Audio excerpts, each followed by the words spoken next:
প্রাথমিকের নিযোগ প্রত্যাশীদের সড়ক অবরোধে জলকামান, পুলিশসহ আহত ৭। প্রাথমিকে নিযোগ প্রত্যাশীরা শাহবাগ মোড় অবরোধ করলে জলকামান দিয়ে পানি ছিটিয়ে রাস্তা থেকে সরিয়ে দিয়েছে পুলিশ। পুলিশের সাথে ধস্তাধস্তিতে ৬-৭ জন আহত হয়েছেন। এর মধ্যে ৪ জন নারী পুলিশ এবং বাকিরা আন্দোলনকারী বলে জানা গেছে। ঘটনাস্থল থেকে ৫ জনকে শাহবাগ থানায় নিয়ে যাওয়া হয়েছে বলে দাবি করেছে আন্দোলনকারীরা। সর্বশেষ এ রিপোর্ট লেখা পর্যন্ত বেলা ৩টার দিকে কিছু সংখ্যক আন্দোলনকারী শাহবাগ জাতীয় জাদুঘরের সামনের গেটে অবস্থান নিয়ে স্লোগান দিচ্ছিল। সরেজমিনে জানা গেছে, বৃহস্পতিবার দুপুর ১:৩০টার দিকে শাহবাগের কাঁটাবনমুখী সড়কের উপরে বসে পড়ে শতাধিক চাকরি প্রত্যাশী আন্দোলনকারী। এ সময় শাহবাগ থেকে কাঁটাবনমুখী সড়কে সকল ধরনের যান চলাচল বন্ধ হয়ে যায়।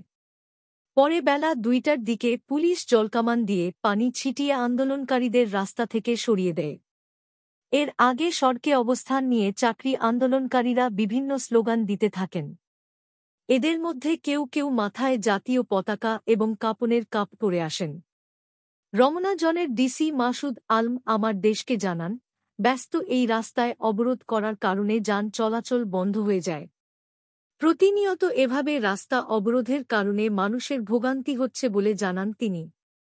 আন্দোলনকারীদের সাথে ধস্তাধস্তির সময় ৩ জন নারী পুলিশ আহত হয়েছেন বলে জানান তিনি।